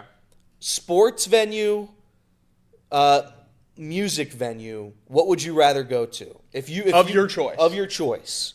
You get to go to the coolest music venue or the coolest sporting venue. Which one reigns, or which one takes priority? Which one has supreme reign there? I think for me it might be honestly music venues. I think those are sick. So if you put that in the poll, we'll see. Yeah, I mean it does depend on who you're seeing, but I do think it's usually good vibes. I think it's always good vibes. Dude, I'll go to a music festival without knowing who's on the lineup. Oh yeah, who cares? Music festivals rock. Yeah, I agree. It certainly helps if they have the best lineup, but music festivals rock. Jade says she's been to Tomorrowland. Wow, that's think awesome. It's in Belgium. So that would be really, really cool. Do we have the poll? Let's see. No, not yet. I'm just wording it right now. No, you're good. Which venue would you choose? Yes. Music venue, sporting event. Yes. If you had to choose. Okay. Camped and everything. God, that would be really, really cool. That sounds awesome. But as we wind down this show today, I did see this. This is a very serious sports talk show. Jeff Passan projected some of the next big contracts in Major League Baseball. Yeah. You want to guess? You want to guess where he had Ellie De La Cruz ranked? Your options are 100 million, 200 million, 300 million, 400 million, 500 million, 600 million. You want to guess where Ellie was putting that? 3. No, 500 million. Ah, good. So if the Reds can get him for a quick 500, no big deal. Good. Kyle Tucker also mentioned in the 500 million category. So we'd have Ellie and Kyle Tucker each making 500 million. There was one player for 600 million. Any guesses? Shortstop. Skeens? Shortstop. Oh. Gunner? Yeah. Okay. Yeah, Passan said Gunnar Henderson would be in the $600 million range. So, yikes. The $400 million were Paul Skeens and Tyreek Skubal. And then in the $300 million range, we have James Wood, Wyatt Langford, and Jackson Churio. Hunter Green, I believe, was in the $100 million camp for getting those deals done. So, hopefully the Reds are able to get something Get that done. Hunter one done again, baby. Music venues. Music venues looks like it's losing out to sporting venues. I'm hoping. The more we talked about it, I think because I've been to UC versus Notre Dame was one of the coolest football games I've ever been to. When UC went to South Bend and won that game. UC playing in the was it the Sugar Bowl or I think it was the Sugar Bowl against Alabama, right? Which bowl was that? UC? When UC lost to Alabama. Cotton Bowl. That game was awesome. That was in Jerry World. But yeah, so we'll see what those are. We'll finish. We'll continue with that. You poll. don't remember my hat? It was huge. I do remember. Said Cotton Bowl real big. I do remember that. We're gonna go to end the radio segment. We're gonna go to YouTube only to finish out this show. So thank you everybody for listening on the radio, ESPN 1410, Wing AM, Chatterbox Sports, Off the Bench, Elliot, Jacob, Casey. Hopefully Kinner is back tomorrow. What do you think he shot today at Muirfield? Everett put the number at 120. I was going to say in the 120s. Known lover of Justin Kinner, Everett, said he would shoot 120. What about... But it's only 9 holes. He's only playing 9 holes. Oh. I mean, what are we doing? So, 120? No. You don't think 120 there? No. How about 140? ESPN 1410 Wing AM. We'll be back tomorrow.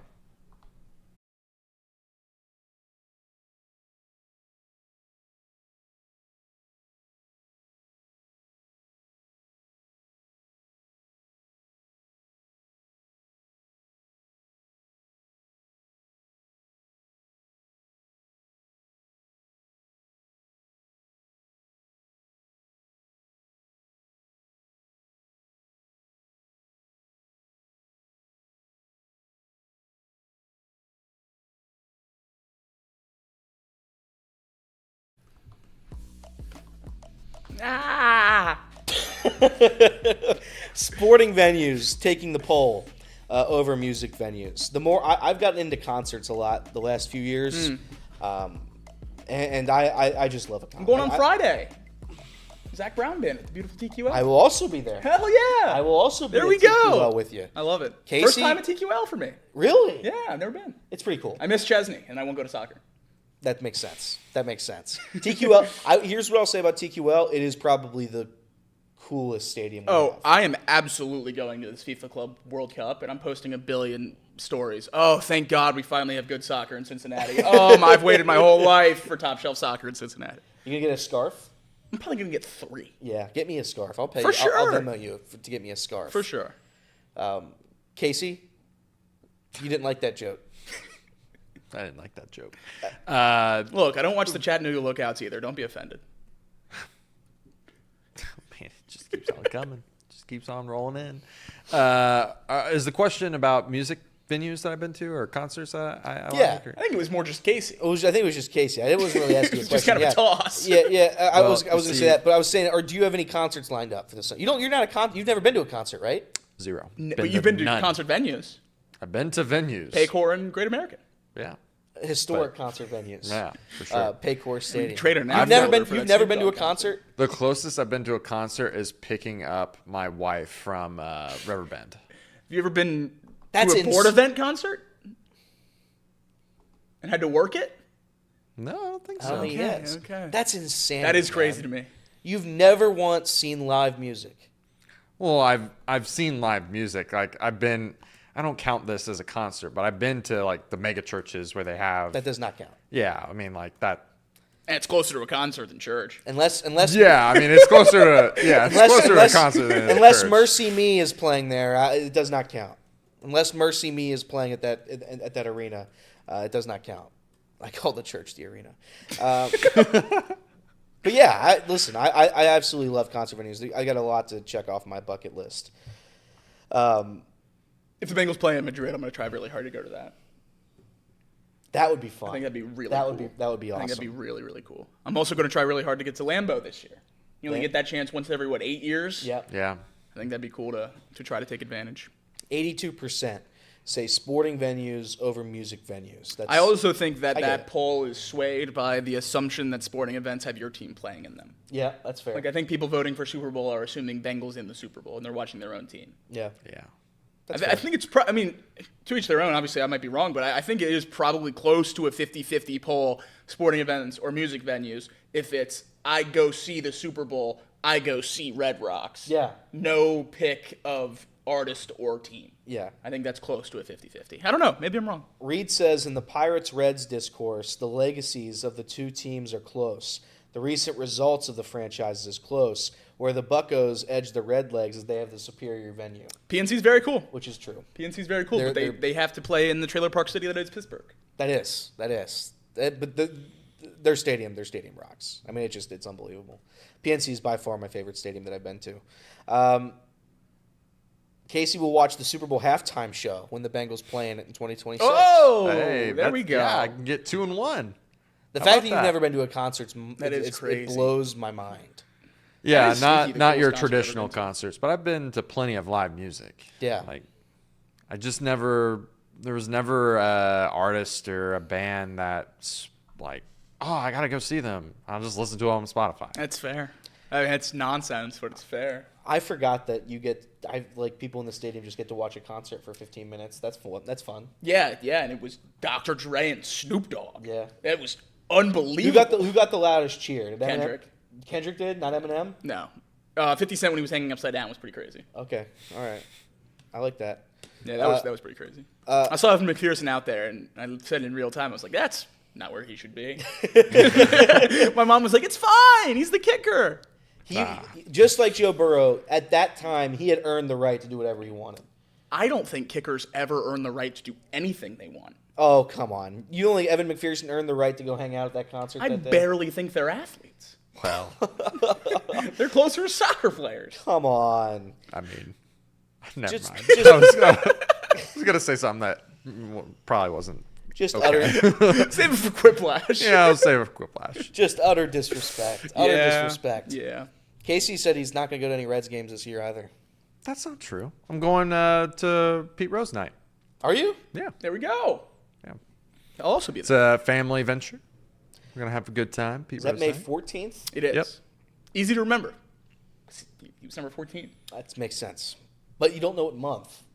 This one. Yeah. Now I know. But I'm One just we're saying. in. But I'm saying it's easy to remember, but like you could have been June 14th. You were asking May 14th or May 15th. Correct. That's a fair. I got an over/under for you. How long until I write off the Reds? Like I'm pretty down on the Reds. Yeah, right now, yeah, 18, yeah. 18. How long before I completely give up on them? I think it helps that I don't think you're going to stay overly invested in terms of consumption. Yeah, that's fair. Like I think you're gonna dial back a little bit how involved you are with the Reds before you give up. Yeah. Which will push that back significantly.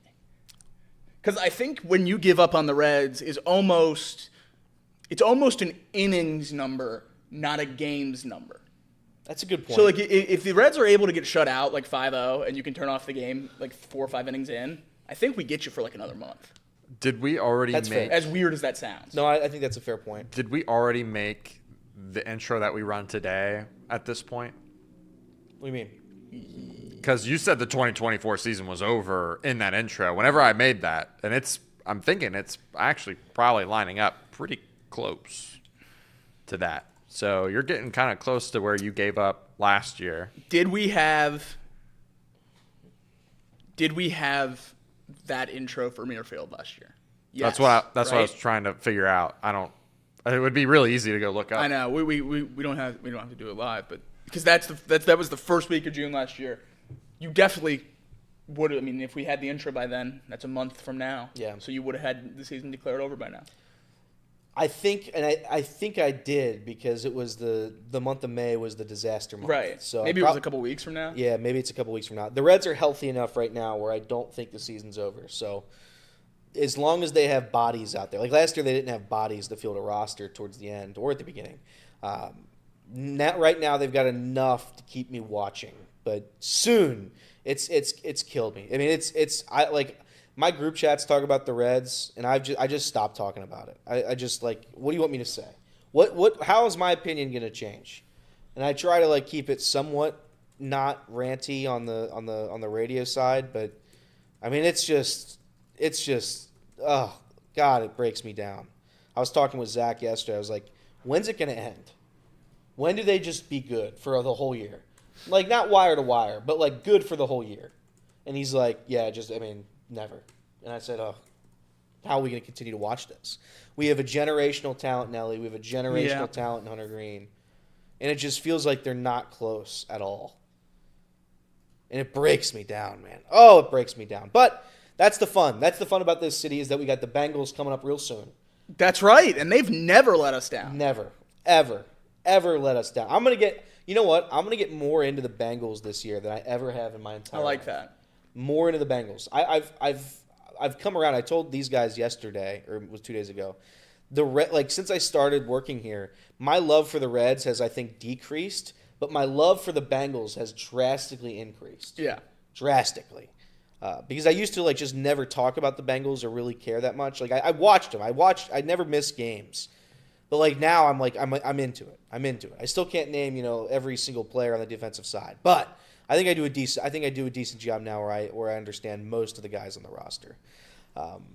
But boy, this summer's going to kill me. This summer's going to break me down. I commend all the Reds fans that get on my nerves who say, "Why are you so negative all the time?" And it's like you know the answer, but I'll answer it for you if you really wanted to hear it. But for those that live their lives positive and can watch these games, would be like, yeah, we're gonna be fine. It's Ellie and Hunter. We're gonna have fun. I respect the hell out of that because I can't do it. I can't do it. It makes me miserable. Do you think there's a point where you can bottom out far enough to where you just have fun watching Ellie and Hunter? Yeah, I think so. It takes a long time to get there. It would take a long time to get there. I think so. I think if they don't make the playoffs this year or next year, I'm going to be there. And then it's just like, who cares? I'll have fun while they're here. Yeah. Then it just becomes let's just try to smile. But who knows? Maybe they'll be good. Maybe they'll be good this year. I hope they are.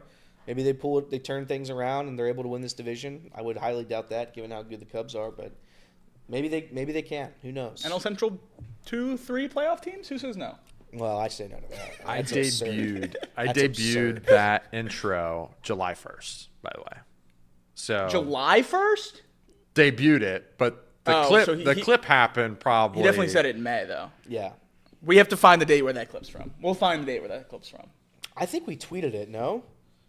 For sure. Chatterbox had to have tweeted out. But our wonderful Chatterbox account has definitely been forced to tweet that the season is over many times since then based on the clips that you and I put out. You think so? I'm going to search it right now. Because we're going to have to throw a party and check in on the season, on the anniversary. I'm going to say declared the season over and see if that gets me any results. I've declared the Bengals season over a few times. Okay. So May 23rd, 2024, Elliott has seen enough. He declares the Cincinnati Reds season is over. May after 23rd. All right, so we got some time here. We got 17 days to turn this ship around. Okay. But we'll see. Who knows? It could go anywhere. It could go anywhere. I saw you guys were talking about Tyler Childers and he's coming to Riverbend. Yes. That's going to be very, very cool. Very excited. That's going to be very, very cool. Ridiculous. That's sold out in 1 second. I don't ever understand when people say that. What? They're like, that concert's sold out. It is. No, it's not. I can buy a ticket right now if I wanted to. Yeah, but it's like if you wanted if you were buying honest tickets, then I could buy a ticket in whatever section of the pavilion I wanted to right now. Well, yeah, or the lawn. You could, but it's more expensive because now it's resale. But it's sold out implies you can't go. But it's sold out. Yeah, I hate when people say that. You hate when people say sellout? When you can just buy a ticket in a second, yeah. Sellouts to me are like when you get college football games that are sold out, you cannot buy a ticket to get in. Okay. Well, If I can just pull up a full seating map of Riverbend for these concerts, most of the time, drives yeah. me crazy. Yeah. I'm looking on Twitter, Well, Tyler Childers concert, and they're like, "Oh, it's sold out. You'll never be able to go." I look, it's like $45. That's fair. Sit on the lawn. That's fair. That's fair. You're a lawn guy, though, right? I am. Or I you're am not a lawn guy. I am a lawn guy. I know what it means, Reed. I still disagree with it. It's like when I don't think the Reds should do tickets sold. I think they should do tickets scanned. I agree with that. There's no difference between the retail price and the secondary market. I don't think I've ever bought tickets from Riverbend, except for when I used to have season tickets. I definitely have not either. Yeah, But that's a psycho move. You're just camping on the Riverbend website. But to make my argument, I had to use it, and I hope you understand. There you go. I'm certainly not buying retail tickets from Riverbend.com. But I'm sure. It might be Gov or Org. Yeah. I no disrespect, but of course I would not do that. Ticketmaster can scam me for 1,000 Anything fees, I'm worth 10,000 whenever they fees. want. That's why we're a Game Time app. That's why we're a Game Time company here at Chatterbox, because Game Time all up front. It's up front. All up front, and you already know your thing. I think that if I were to, and I think like if you bought tickets at the Reds box office, just like Yeah. I do that sometimes. I was gonna say I've done that, but outside of that, it's always Game Time or Game Time. I guess just Game Time. It would just be game time. It would just be Game Time.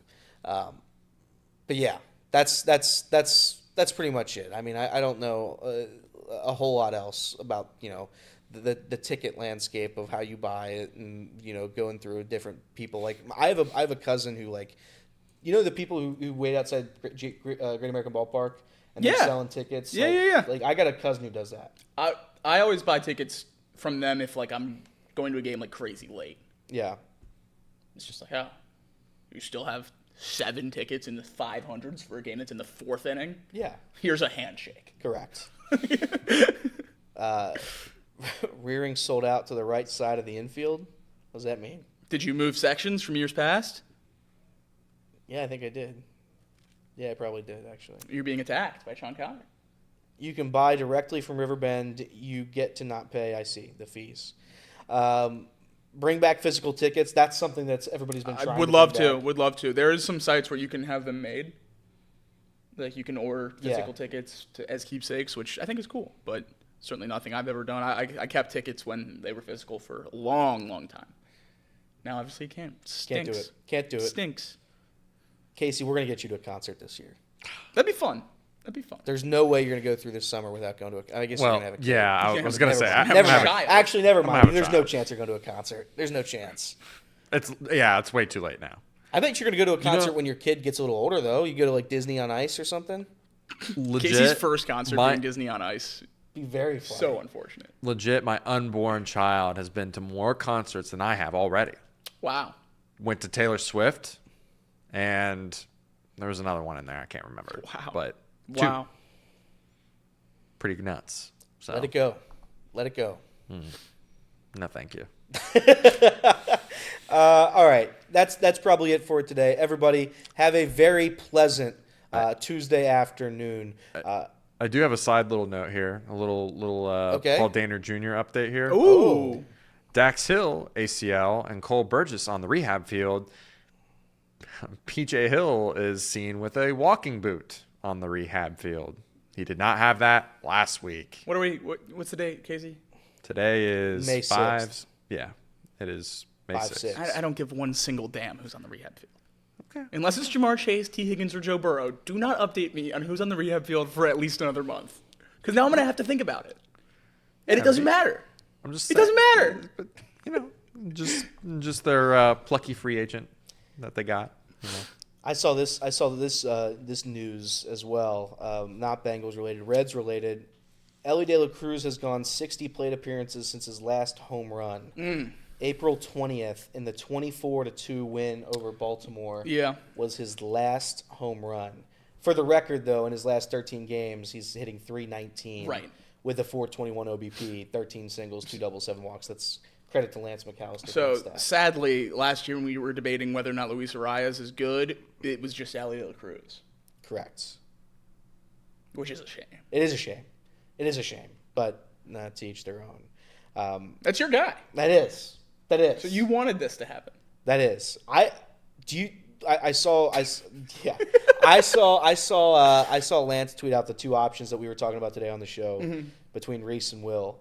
It's 1,000,000% going to be Hurtubise. It's not even a question. I didn't even think about Hurtubise until you said it. Because today, he shouldn't be involved. But it's going to be Hurtubise. Yes. It's gonna be Jacob Hurtubise, which is gonna be really, really sad for me, for an offense that legitimately can't do anything. Guess where the Reds will rank in team total WAR this year? Team total WAR this Pitching year. and batting WAR.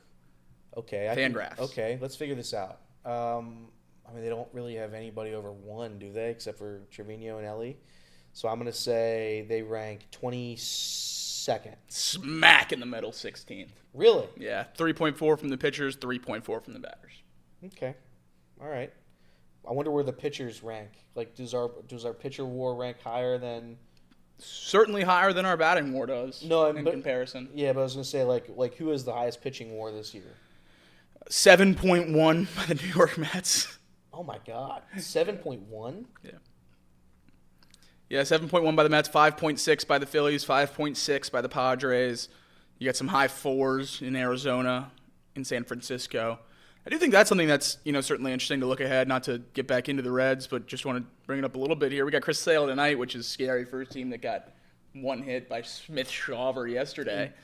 But just looking ahead, and after, we talked yesterday about how we're starting to build up a little bit of faith in Nick Martinez, and that's great, and we got to win this Astros series, right?